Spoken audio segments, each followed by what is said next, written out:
ورحمة الله تعالى وبركاته. نحمده ونصلي على رسوله الكريم، أما بعد، فقد قال الله تعالى في القرآن العظيم والفرقان المجيد: أعوذ بالله من الشيطان الرجيم، بسم الله الرحمن الرحيم. قد أفلح من زكاها وقد خاب من دساها. صدق الله العظيم. قال نبينا صلى الله عليه وسلم: إن الله لا ينظر إلى صوركم وأموالكم ولكن ينظر إلى قلوبكم وأعمالكم. صدق رسول الله صلى الله عليه وسلم. புகழனைத்தும் புகழுக்குரிய அல்லாஹ் ஒருவனுக்கு உரித்தாகட்டுமாக. அவரது கருணையை உருவான கண்மணி காத்தமுன் நபியின் ஸல்லல்லாஹு அலைஹி வஸல்லம் அவர்களின் மீதும், அன்னாரின் அடிச்சுவடுகளை அடித்து சகாமல் அப்படியே பின்பற்றி வாழ்ந்து காட்டி சென்ற உத்தம சத்திய சஹாபாக்கள், தாபிஈன்கள், தபஅ தாபிஈன்கள், சுஹதாக்கள், நாதாக்கள், நல்லவர்கள், வலிமார்கள், குறிப்பாக அமர்ந்திருக்கக்கூடிய நம் அனைவர்களின் மீதும் அல்லாஹ்வின் கருணை மலை குறைவின்றி நிறைவாக என்றென்றும் என்று நிகழட்டுமாக. ஆமீன். கண்ணியமிக்கவர்களே, அல்லாஹ்வின் நல்லடியார்களே, அதிகமாக நவீனங்கள் வளர்ந்துவிட்ட இந்த காலகட்டத்தில் உலகத்தில் நிறைய மாற்றங்கள், பலவிதமான மாற்றங்கள். 10 நபர்கள் சேர்ந்து செய்யக்கூடிய ஒரு வேலையை கொஞ்ச நேரத்திலே ஒரே ஒரு மிஷினரியை வைத்து செய்து முடிக்கக்கூடிய அளவிற்கு இன்னைக்கு விஞ்ஞானங்கள் வளர்ந்து விட்டது. எல்லா துறைகளுக்கும் அவ்வாறுதான். மனிதன் செய்யக்கூடிய ஒரு சில துறைகளை தவிர மற்ற அனைத்து துறைகளுக்கும் இன்றைக்கு விஞ்ஞானங்கள் வளர்ந்து விட்டது. கண்ணியமிக்கவர்களே, இதில் மிகப்பெரிய கவலைக்குரிய ஒரு செய்தி என்னவென்றால், மனிதன் நினைத்துக் கொண்டிருக்கிறான், நாம் சரிவர தொழுது கொண்டிருக்கிறோம், நோன்புடைய காலங்களில் நோன்பு நோற்று விடுகிறோம், அவ்வப்போது அல்லாஹ்வுடைய கலாம் ஷெரீஃபாகிய குர்ஆன் ஷெரீஃபை சில ஆயத்துக்களை ஓதி விடுகிறோம், நேரம் கிடைக்கும் பொழுதெல்லாம் அல்லாஹ்வை துதி போற்றக்கூடிய தஸ்பீஹாத்துக்களை செய்து கொண்டிருக்கிறோம் என்றெல்லாம் நினைத்து உல்லாசமாக கொஞ்சம் புலாஞ்சிதம் அடைத்துக் கொண்டிருக்கிறோம். கண்ணியமிக்கவர்களே, அல்லாஹ்வின் நல்லடியார்களே, நபி ஸல்லல்லாஹு அலைஹி வஸல்லம் அவர்களின் காலகட்டத்திலே சில மனிதர்கள் வந்து நபியிடத்தில் சொன்னார்கள்: யா ரசூலுல்லாஹ், நாங்களும் முஸ்லிம்கள் தான், எங்களையும் உங்களோடு சேர்த்துக் கொள்ளுங்களேன் என்று சொன்னார்கள். அப்ப அல்லாஹ் ஒரு ஆயத்தை இறக்கி வச்சான். காலத்தில் ஆமன்னா குல்லன் துக்மினு வலாக்கின் கூனு அஸ்லம்னா அப்படின்னு அல்லாஹ் ஆயத்தை இறக்கி வச்சான். எப்படிப்பட்டதுன்னா, நபியே, அவங்க சும்மா வாயில மட்டும்தான் கலிமா சொல்லியிருக்காங்க, உள்ளத்தளவில் அவன் ஏற்றுக்கொள்ளவில்லை, அவரை நம்பாதீர்கள்னு சொன்னாங்க. அப்ப ஒரு மிகப்பெரிய ஒரு ரகசியமான ஒரு வாழ்க்கையை குர்ஆனும் ஹதீஸும் நமக்கு சொல்லி தருகிறது. கண்ணியமிக்கவர்களே, அந்த ரகசியமான வாழ்க்கை என்னவென்று சொன்னால், உள்ள பரிசுத்தத்தை நாம் இன்றைக்கு கையாள வேண்டும். மனிதனை அல்லாஹ் படைக்கின்ற பொழுது 2 அம்சத்தை கொண்டு படைச்சான் அல்லாஹ். ஒன்னு ரூஹ், இன்னொன்னு நஃப்ஸ். ரூஹ் இருக்கிறது, அது எப்பயுமே நல்லதை மட்டும்தான் விரும்பும், உயர்வானதை மட்டும்தான் அது தேர்வு செய்யும், விரும்பும். நஃப்ஸ் இருக்கு பாருங்க, அது எப்பயுமே ஆக மட்டமானது, அதே போல தாழ்ந்ததை தான் அது வந்து தேர்வு செய்யும். அதுக்கு எப்பயுமே என்ன செய்யாதுன்னா, சுதந்திரமா இருக்கணும்னு அது பிரியப்படும். இது நஃப்ஸ், சுதந்திரமா இருக்கணும். அதே போல ஒரு மனிதன் ஒரு கட்டுப்பாட்டுக்குள் தான் வாழ வேண்டும், அல்லாஹ் சொல்லி தந்திருக்கான். மனமான போக்கில் வாழ்ந்துடக்கூடாது. அல்லாஹ் வந்து ஒரு முஃமின், அல்லாஹ்வையும் அவனது தூதரையும் ஏற்றுக்கொண்டவர்கள் இவ்வாறுதான் வாழ வேண்டும் என்று ஒரு கட்டுப்பாடான வாழ்க்கையை குர்ஆன் ஷெரீஃபிலும் ஹதீஸிலும் அல்லாஹ் சொல்லி தந்திருக்கு. அந்த கட்டுப்பாட்டுக்குள் இந்த நஃப்ஸ் உள்ளடங்காது. இந்த நஃப்ஸ் வந்து கட்டுப்பாட்டுக்குள்ள வராது, சுதந்திரமா ஜாலியா நிம்மதியா இருக்கும். இதைத்தான் வந்து நஃப்ஸ் விரும்பும். நஃப்ஸுக்கு ரூஹுக்கு வித்தியாசம் இதுதான். நல்லது உயர்வானது. எப்படி பருவ காலங்களில் மழை காலம், வெயில் காலம், குளிர்காலம், இலையுதிர் காலம் இதுபோல இருக்கிறதோ அதுபோல மனிதர்களிடத்திலும் ஒரு 4 விதமான நிலைகள் ஏற்படும். அந்த நிலைகள் அதான் ஆரம்பமான ஒரு நிலை. அந்த நிலையை ஒரு மனிதன் உணர்ந்து கொண்டால், அந்த மனிதன் அந்த நிலையிலிருந்து எவ்வாறு நாம் நடந்து கொள்ள வேண்டும் என்று தெரிந்து கொண்டால், தன்னுடைய நஃப்ஸ் என்ற நிலையை விட்டு அல்லாஹ் அடுத்த நிலைக்கு அல்லாஹ் அவனை மாற்றம் செய்வான். மிகப்பெரிய ஒரு மாற்றம் வந்து ஒவ்வொரு மனிதனுக்குள் வரும். நஃப்ஸுடைய குணம் என்னன்னு சொல்லி சொன்னா அல்லாஹ் குர்ஆன் ஷரீஃப்ல 13வது ஜுஸ்வினுடைய துவக்கத்திலே சொல்லுவான், ஒமா உபர்ரிஉ நஃப்ஸி இன்னன் நஃப்ஸ அம்மாரத்தும் பிஸ்ஸூ. இன்னன் நஃப்ஸ, நிச்சயமாக நஃப்ஸ் இருக்கிறதே அல்லாஹ் சொல்றான் அம்மாரத்துன். அம்மாரத்துன் சொல்லி சொன்னாவே பல காரியங்கள் அர்த்தம். பல காரியங்கள் ஏவக்கூடியதற்கு தான் அம்மாரன்னு சொல்லுவாங்க. அம்மார் அப்படின்னு சொல்லுவாங்க. அம்மாரத்தும் பிஸ்ஸூ, அதிகமாக பலவிதமான குழப்பமான கெட்ட விஷயத்தை மட்டுமே தூண்டி கொண்டிருக்கும். ஒரு மனிதனை பார்க்க போகும்போது அந்த மனுஷனை பார்த்து பார்க்க ஒரு மாதிரியா இருக்காரு, பெரிய திருடனா இருப்பான் போல தெரியுது, நஃப்ஸ் செய்யற வேலை. ஒரு மனுஷனை வெளித்தோட்டத்தை பார்த்து அலங்கோலமான காட்சி, அல்லது கொஞ்சம் கலர் கொஞ்சம் மாறி இருந்தாலும் வைங்களேன், ஒரு மாதிரியா கருப்பா இருக்கிறாரு, முசாஃபிரா இருப்பாரோ அப்படி சொல்லி கண்ணோட்டம், இதெல்லாம் நஃப்ஸ் தூண்டக்கூடிய வேலை. ஒரே ஒரு விஷயம் என்னன்னு சொல்லி சொன்னா அல்லாஹ்வை நெருங்குவதை விட்டும் இவனை புறந்தள்ள வேண்டும். அதுதான் நஃப்ஸுக்கு வேலை. இப்படி அல்லாஹ்வுக்கு புறந்தள்ளி தள்ளக்கூடிய விஷயம் ஒரு மனிதனுக்குள் நஃப்ஸ் என்ற அந்த ஒரு பொக்கிஷம் உள்ள இருக்கிறதுனால அந்த இடத்துல ஷைத்தான் மூடி கொண்டு விட்டான். லேசா ஒரு சின்ன ஒரு பொட்டு தான் வைப்பான் ஷைத்தான், அதை அப்படியே ஊதி பெருசாக்கிடும். நஃப்ஸுக்கு வேலையே அதுதான். நஃப்ஸுக்கு வேலையே கெட்டதை தூண்டக்கூடியது, தாழ்வானதை பிரியப்படக்கூடியது, சுதந்திரமா இருக்கணும். யாருக்கும் உனக்கு கட்டுப்பாடு போட்டா பிடிக்காது, யாரும் கட்டுப்பாடு போட்டா பிடிக்காது.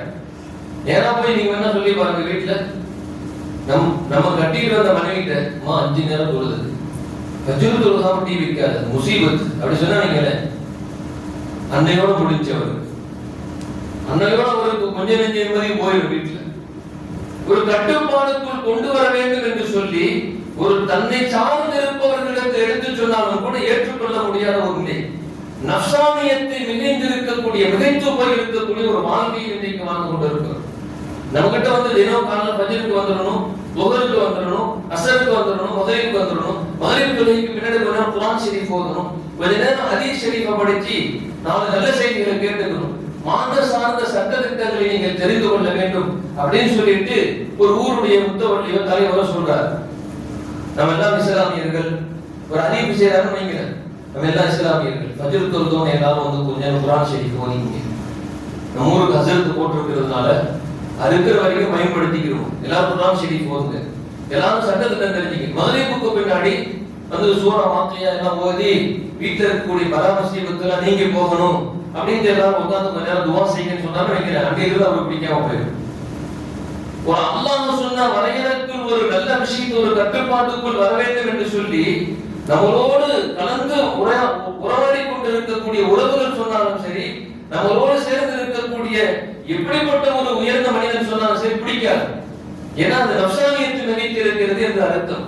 அல்லாஹ் அந்த நஃப்ஸை பத்தி தான் சொன்னான், அது எப்பயுமே தீயதை மட்டும் தான் தூண்டும், எப்பயுமே அது கெட்டதை மட்டும் தான் தூண்டும், ஆக மட்டமானது ஆக மோசமானது என்று சொல்லி அல்லாஹ் குர்ஆன் ஷரீஃபில் அல்லாஹ் பல விஷயங்களை சத்தியம் என்று சொல்லுவான். பல விஷயங்களை சத்தியம் என்று சொல்லுவான்.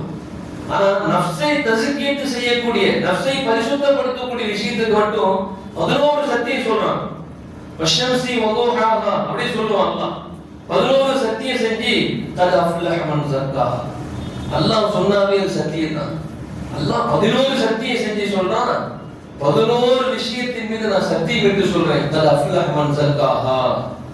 யார் தன்னுடைய உள்ளத்தை பரிசுத்தமாக்கிக் கொள்கிறார்களோ, நஃப்ஸானியத்தை கட்டுப்படுத்தி அல்லாஹ் ரசூலுடைய கட்டளைக்குள் அதை கட்டி போட்டு அல்லாஹ் ரசூலுடைய கட்டளைக்கு வார்த்தைக்கு முன்னுரிமை தந்து தன்னை பரிசுத்தமான ஒரு வாழ்க்கைக்குள் இணைத்துக் கொள்கிறார்களோ, கத் அஃப்லஹ திட்டமாக அவன் வெற்றி அடைந்து விட்டான்.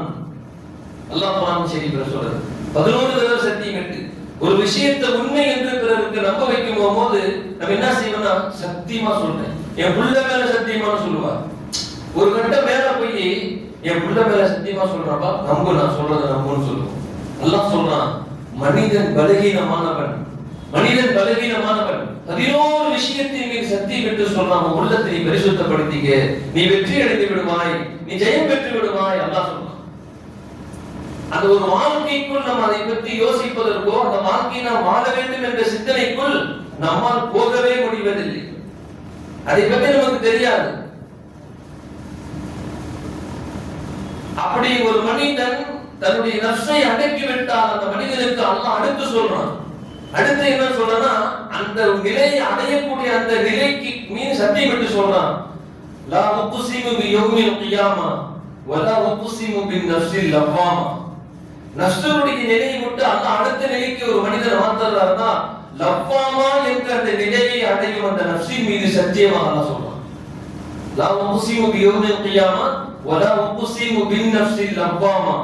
லவ்வாமா என்று தூண்டக்கூடிய அந்த எண்ணத்தின் அந்த உள்ளத்தின் மீது சத்தியமாக அல்லாஹ் சொல்றான். அந்த நிலை வந்துட்டா என்ன ஆகும்?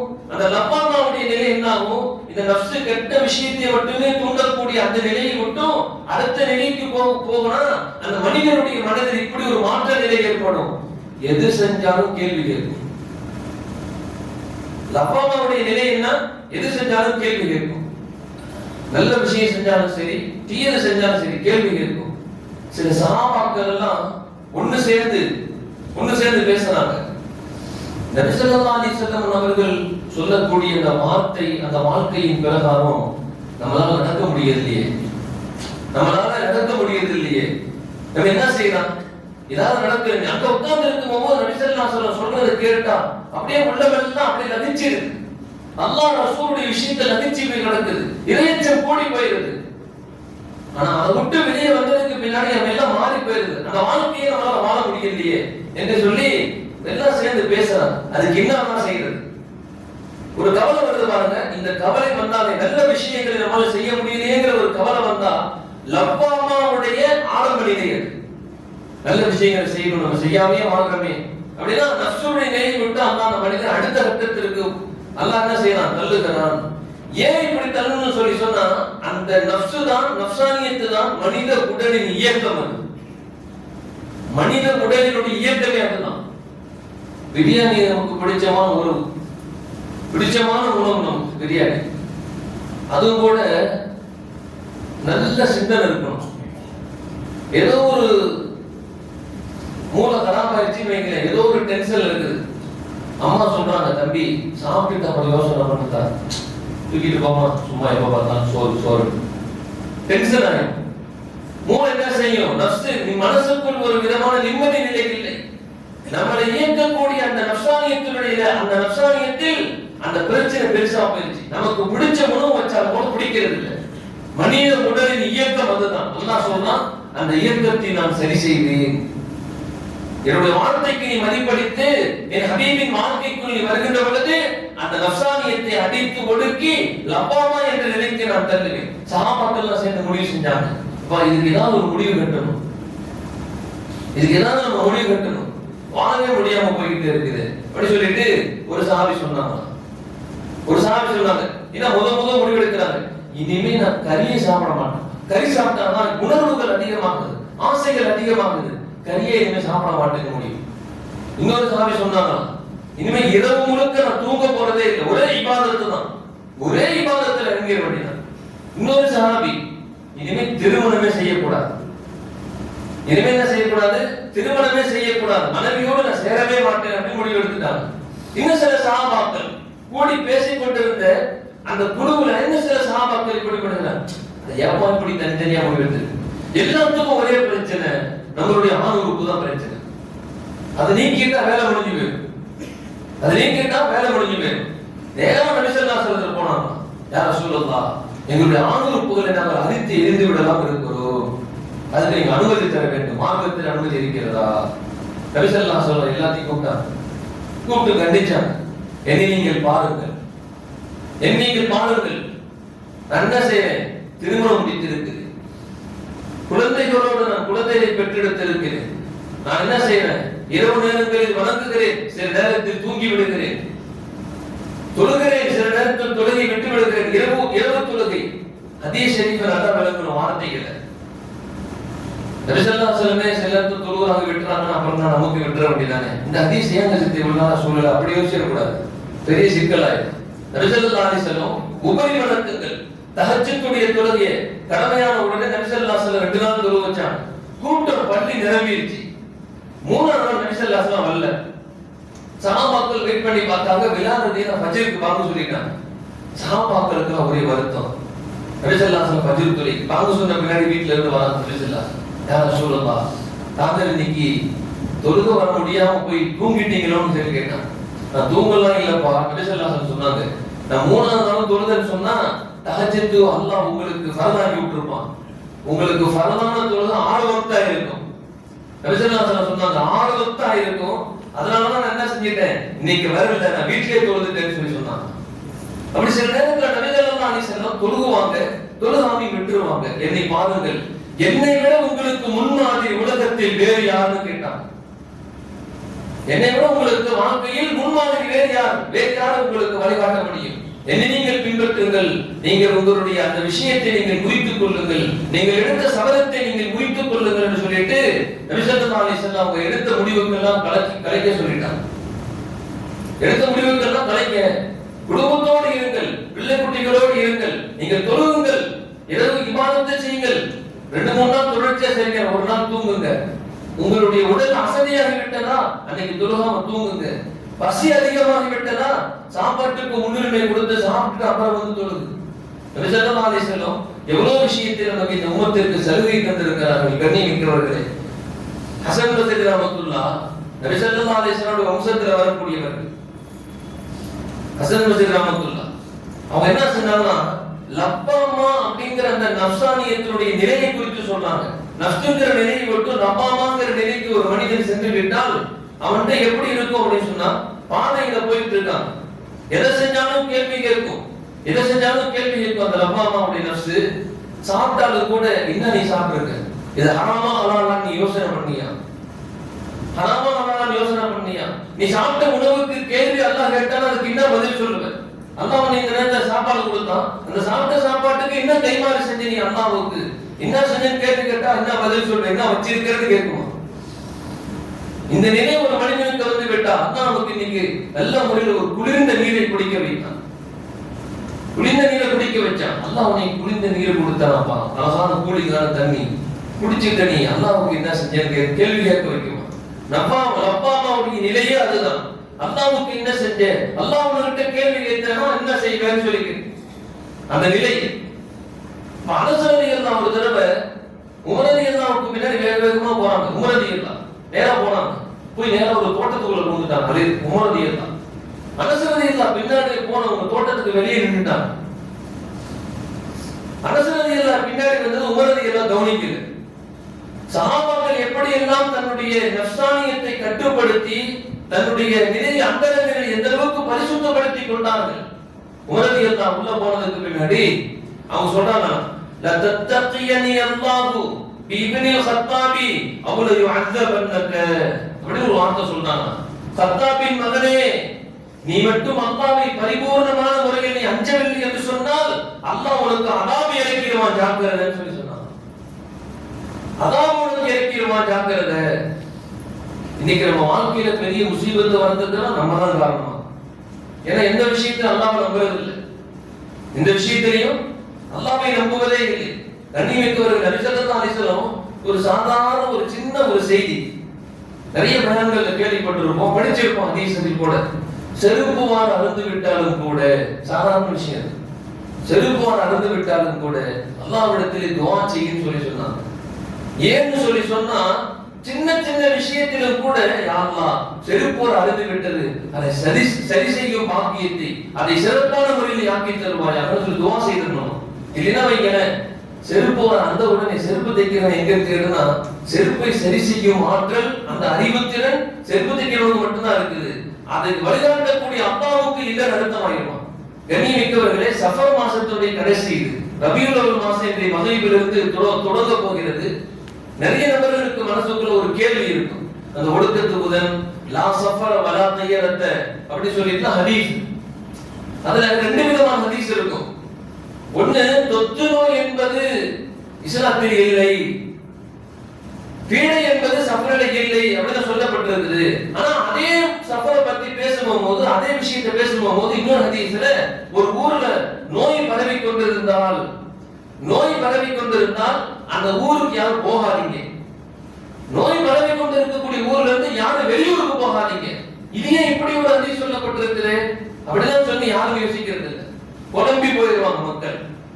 அது எப்படி விளங்க வேண்டும் என்பதை மார்க்கம் சொல்லி தருகிறது. நபி ஸல்லல்லாஹு அலைஹி வஸல்லம் சொன்னாங்க, ஒரு நபி ஸல்லல்லாஹு அலைஹி வஸல்லம் கிட்ட ஒரு சஹாபி யார் சொல்லுதா, என் வீட்டுல இருக்க அம்புட்டு ஒட்டகத்துக்கு எல்லாம் ஒரு சொறி நோய் வந்துருச்சு, தொத்து நோய் வந்து ஒட்டகம் எல்லாம் செத்து மடிக்கிறது யார சொல்லு பரவிருச்சு. நபி ஸல்லல்லாஹு அலைஹி வஸல்லம் சொன்னாங்க, தொத்து நோய் இஸ்லாத்துல இல்லப்பா, இஸ்லாத்துல இல்லைன்னா இல்ல யார சொல்லுதா, ஒரு ஒட்டகத்துக்கு வந்துச்சு, அப்படியே வரிசையா வந்துச்சு.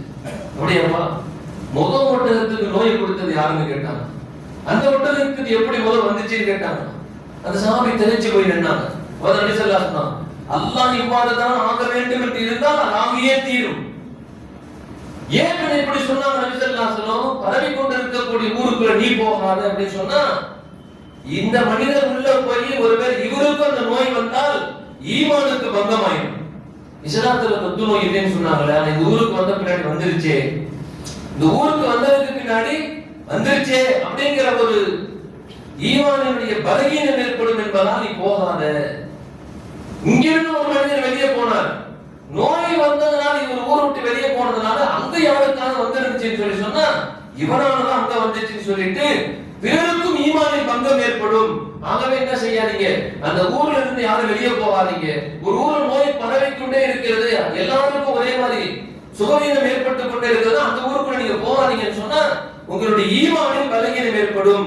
நோய் அப்படி இன்னொருத்தனுக்கு மாறும் ஆற்றல், மனிதனுக்குள்ளே நோய் மாறக்கூடிய ஆற்றல் இருக்குது, அல்லாஹ்வுக்கு நோய் தரும் ஆற்றல் இல்லை என்று அந்த நிலையை ஈமானுக்கு பங்கம் ஏற்படும் என்பதால் நபி ஸல்லல்லாஹு அலைஹி வஸல்லம் சொன்னார்கள். விளங்குவதுதான் தப்பு. ஒடுக்கத்து போதல்ல மாயாளிகள் எழுதி குடிக்கிறது, ஓலைகள் எழுதி தருது. அந்த காலத்துல அறியாமை காலத்தில் இருந்த பழக்க வழக்கங்கள். கண்ணியமிக்கவர்களே, அந்த சபர் மாசத்துல குழந்தை பிறந்தா நான் என்ன செய்வார்? சபர் மாசத்துல திடீர்னு ஒருத்தர் வந்து பணம் தர, உங்க அத்தாவுக்கு நான் தர வேண்டிய பணம் 2 லட்சம் ரூபாய் இருக்குது, இது பீட பிடிச்ச நாள் புதன்கிழமை, ஒடுக்கத்து புதன் கடைசி புதன், அதனால அடுத்த வருஷம் அவங்க வாங்கிடுங்கன்னு சொல்லி போனாலும் என்ன செய்யும்? இல்ல முசீபத்து பிடிச்ச நாள் பணம் வந்தா வாங்கக்கூடாது, விட்டுருவோம். நம்ம கண்ணியமிக்கவர்களே, நம்மளுடைய ஈமானை நாம் பறிகொடுத்துக் கொண்டிருக்கிறோம். நஃப்சானியத்துக்கு அடிபணிந்து போனதால் நம்மளுடைய ஈமான்களை இன்னும் சரி செய்யாமல் வாழ்ந்து கொண்டிருக்கிறோம்.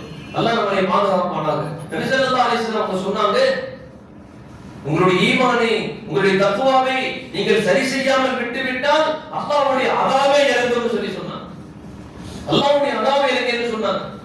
உமர் ரலியல்லாஹு தன்னை பார்த்து சொல்லிக் கொண்ட வார்த்தை, லையு அஜ்ஜபன்னக, உமரே நீ சரியாகாவிட்டால், அல்லாஹ்வை முறையாக நீ அஞ்சாவிட்டால் அல்லாஹ்வுடைய அதாப் உனக்கு இறங்கியும், அல்லாஹ் உன்னை சோதிப்பான், கஷ்டப்படுத்துவான். எப்படிப்பட்ட உமர் ரலியல்லாஹு அஷரத்துல் முபஷஷரா. நபி ஸல்லல்லாஹு அலைஹி வஸல்லம் தன் ஹயாத்துடைய காலத்திலேயே நபி ஸல்லல்லாஹு அலைஹி வஸல்லம் 10 பேர் சொர்க்கவாதின்னு கை நீட்டி சொன்னாங்க. நீ சொர்க்கவாதி தான், நீ சொர்க்கவாதி, நீ சொர்க்கவாதின்னு சொன்னாங்க. அந்த 10 நபர்களில் அபூபக்கர் சித்திக் ரலியல்லாஹு, அதில் இன்னொருத்தர் உமர் ரலியல்லாஹு. 10 பேர் சொர்க்கவாதி சுபச்சிக்கு சொல்லப்பட்டவர்கள் உமர் ரலியல்லாஹு. அந்த உமர் ரலியல்லாஹு அப்படி சொல்றாங்க. மார்க்கத்தில் கலீஃபாக்களில் இரண்டாவது கலீஃபா உமர் ரலியல்லாஹு. அப்படிப்பட்ட உமர் ரலியல்லாஹு தன்னுடைய அந்தரங்கத்தை பரிசுத்தமாக ஆக்கிக் கொள்வதற்காக வேண்டி தன்னுடைய நஃப்ஸை கட்டுப்படுத்தி அல்லாஹ் ரசூலுடைய வார்த்தைக்கு தான் முன்னுரிமை தர வேண்டும் என்ற அந்த விஷயத்தில் எந்த அளவிற்கு கண்ணும் கருத்துமா இருக்கிறார்கள். கண்ணியமிக்கவர்கள், நபிமார்கள், அல்லாஹ் ரசூலுடைய அந்த வார்த்தை, வேதங்கள் அத்தனையுமே நம்மளுடைய நஃப்ஸை கட்டி போடுவதற்காக வேண்டி நாம் நஃப்ஸை கரெக்டா வச்சுக்க, விட்டுட்டேன்னு சொல்லி சொன்னா மிதச்சி போயிடும், அது உன்னை வழிகெடுத்து விடும், அனைவரும் வழிகெடுத்து விடும். அல்லாஹ் ரசூலுடைய வார்த்தைக்கு கட்டுப்போட, அந்த கட்டுப்பாடோடு வாழ்வதற்கு தான் நபிமார்கள் கொண்டு வந்த அந்த வேதங்கள், அந்த வழிமுறைகள், நடைமுறை, அதை வாழ்வதற்கு தான் நாம் புரிதல் வேண்டும். ஹஸன் பஸ்ரி ரஹ்மத்துல்லாஹ் ஒரு வழியில போயிட்டே இருக்கிறார். வயதான ஒரு பெரியவர் அவர் செஞ்சு கொண்டு இருக்கக்கூடிய இபாதத்துகளில் சில குறைபாடுகள். நேரா பக்கத்துல போனாங்க, பெரியவங்க உங்க வயசு என்னன்னு கேட்டாங்க. 60ன்னு சொன்னாங்க. 60ன்னு சொன்னாங்க. நீ போய் கொண்டு இருக்கக்கூடிய பாதை முடிய போகிறது என்பதை நீங்கள் தெரிவீர்களான்னு சொல்லி கேட்டாங்க. என்னங்க விளங்குது நமக்கு இதுல?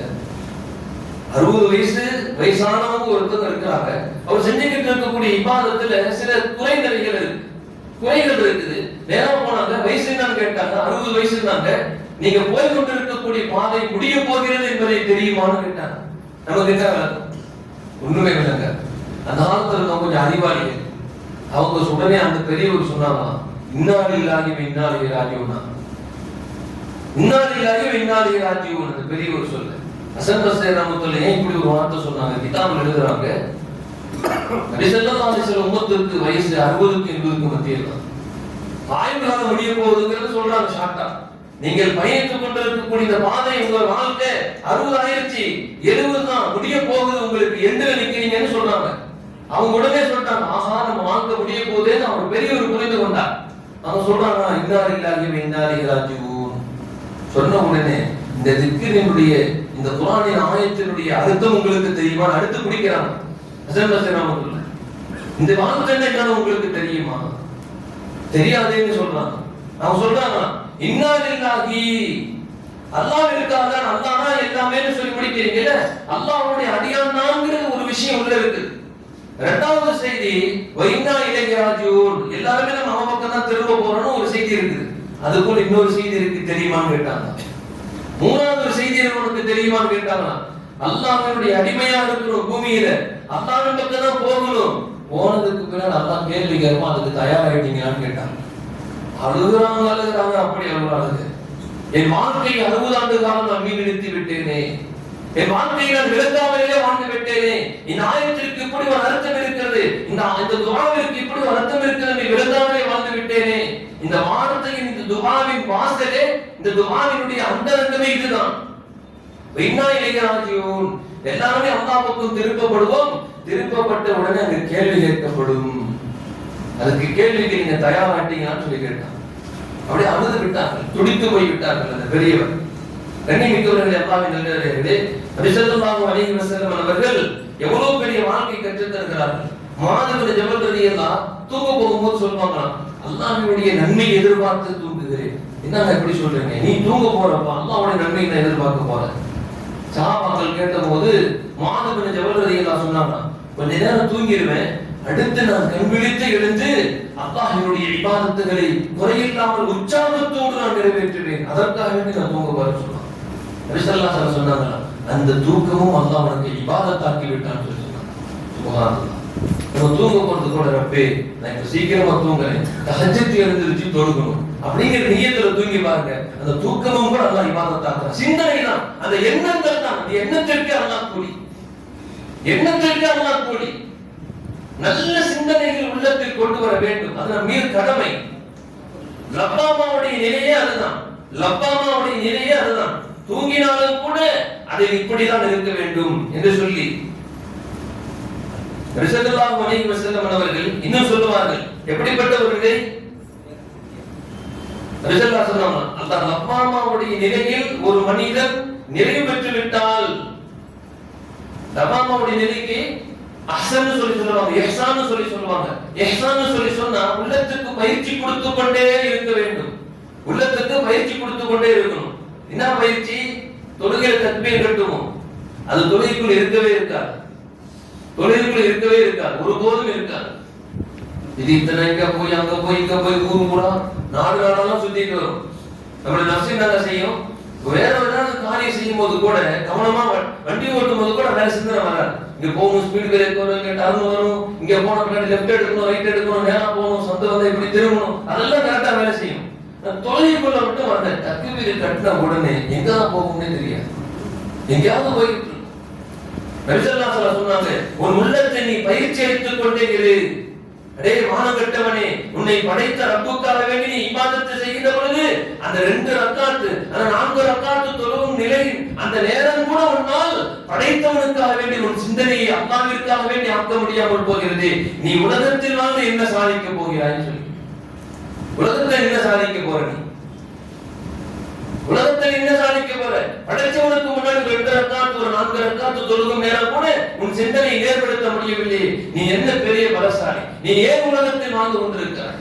உன் உள்ளத்திற்கு சொல்லி சொல்லி அவ்வப்போது பயிற்சி அளித்துக் கொண்டே இரு, அப்பொழுதுதான் அந்த நிலையை விட்டு உனக்கு மாறுதல் ஏற்படும் என்று சொல்லி சொன்னான் நபி ஸல்லல்லாஹு அலைஹி வஸல்லம். அடுத்து சொன்னாங்க, அந்த லப்பாமாவுடைய நிலையை மாற்றிவிட்டால், மாறிட்டு அல்லாஹ் மாத்தறான்னு சொல்லி சொன்னா, அப்ப என்ன செய்யும்? மாத்தறான்னு சொன்னா அல்லாஹ் சொல்றாங்க, நபி ஸல்லல்லாஹு அலைஹி வஸல்லம் சொல்றாங்க, ஒரு மனிதன் அந்த நிலையெல்லாம் மாறாம துணிச்சலா பாவம் செஞ்சுக்கிட்டே இருக்கான்.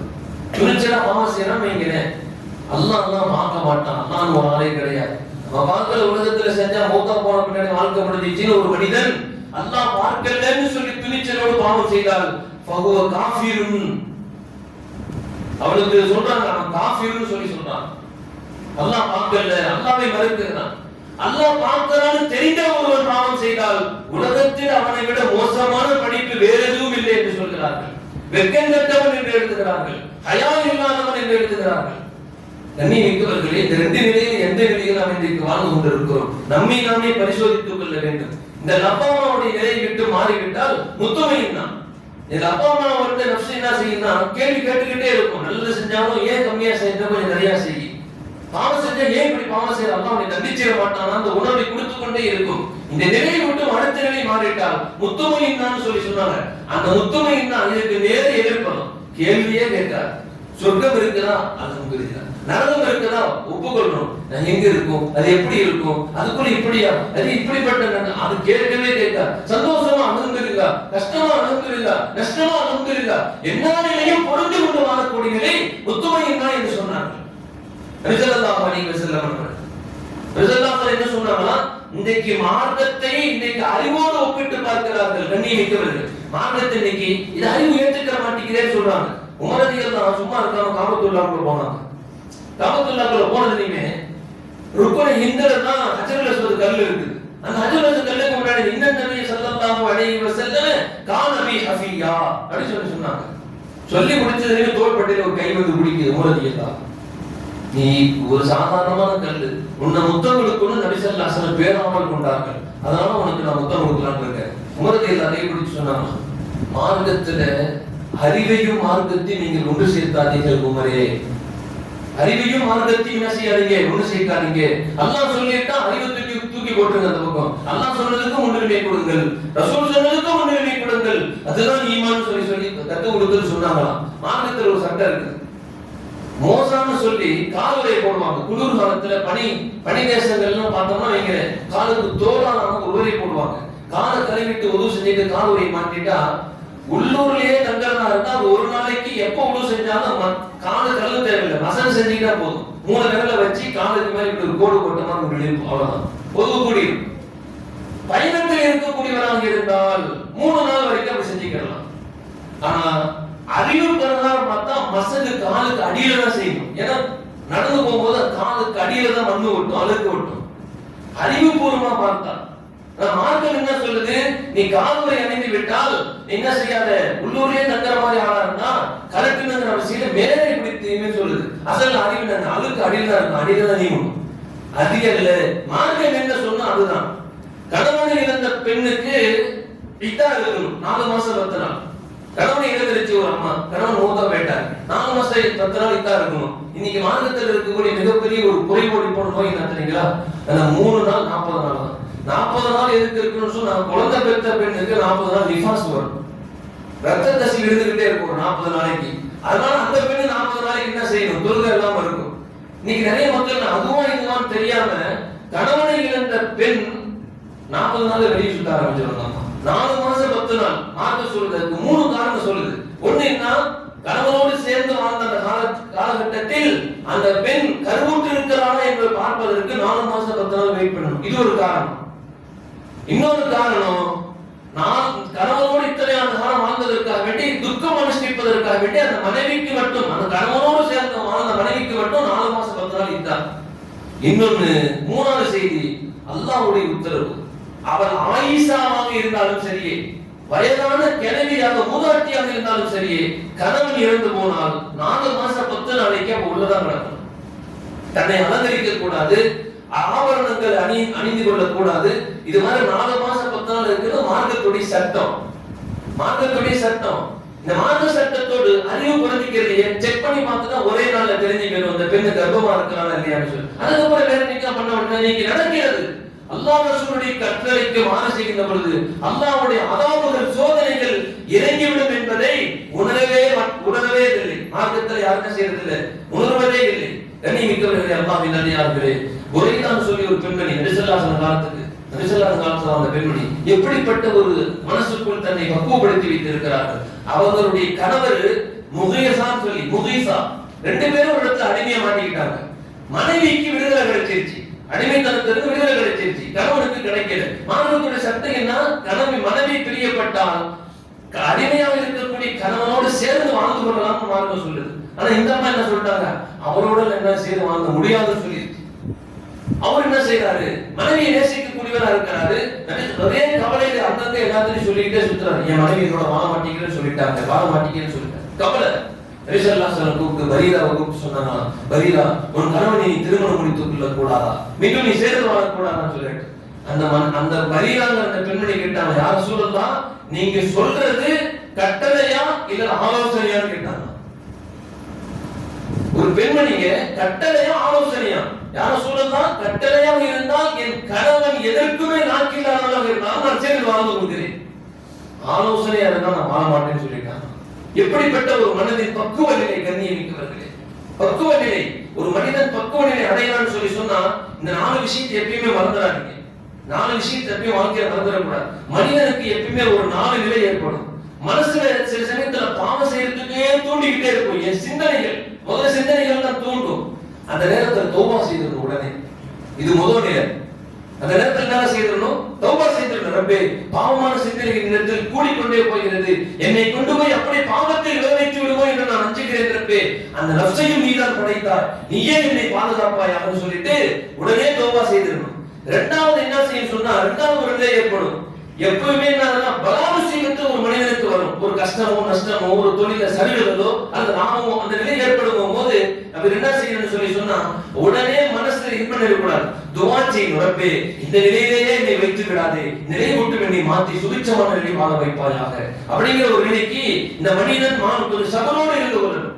பொறுமை காத்துக்கணும். அதை சரி செய்கிற வரைக்கும் பொறுமை காக்கணும். இது இரண்டாவது நிலை, மனிதனுக்கு ஏற்படக்கூடிய இரண்டாவது நிலை. மூணாவது ஒரு நிலை இருக்குது. என்னன்னு சொன்னா எந்த நேரத்தில் ஒரு சந்தோஷம் ஏற்படும். இவர் நினைச்சதெல்லாம் நடக்கும், இவர் கிடைக்கிறதெல்லாம் நினைச்சது நடந்துகிட்டே இருக்கும். உடனே பூரிப்புல அப்படியே சந்தோஷப்பட்டுட்டே இருந்துடக்கூடாது. உடனே அல்லாஹ்வுக்கு நன்றி செய்யணும். உடனே நாங்க செய்யணும், அல்லாஹ்வுக்கு நன்றி செய்யணும். இப்படிப்பட்ட தன்மைகள் வாழ்கின்ற பொழுது அல்லாஹ் அந்த மனிதனை பக்குவப்படுத்துவான், அவன் அன்போடு அவன் நேசத்தோடு அணைத்துக் கொள்வான் என்று நபி ஸல்லல்லாஹு அலைஹி வஸல்லம் அவர்கள் இறைநேசர்கள் வழிமார்கள் நமக்கு காட்டித் தரக்கூடிய அழகிய பாதை. அல்லாஹ் ஜல்ல ஷானஹு தஆலா அப்படி ஒரு அழகிய வாழ்க்கை வாழக்கூடிய நல்ல நசீபை அல்லாஹ் நமக்கும் நம் சந்ததிகளுக்கும் கலிமா சொன்ன அத்துணை சகோதரர்களுக்கும் வாழக்கூடிய வாய்ப்பை அல்லாஹ் நல்கி அருள் புரிவானாக. வாஃபிரு தஅவானா அல்ஹம்துலில்லாஹி ரப்பில் ஆலமீன். அஸ்ஸலாமு அலைக்கும் வரஹ்மத்துல்லாஹி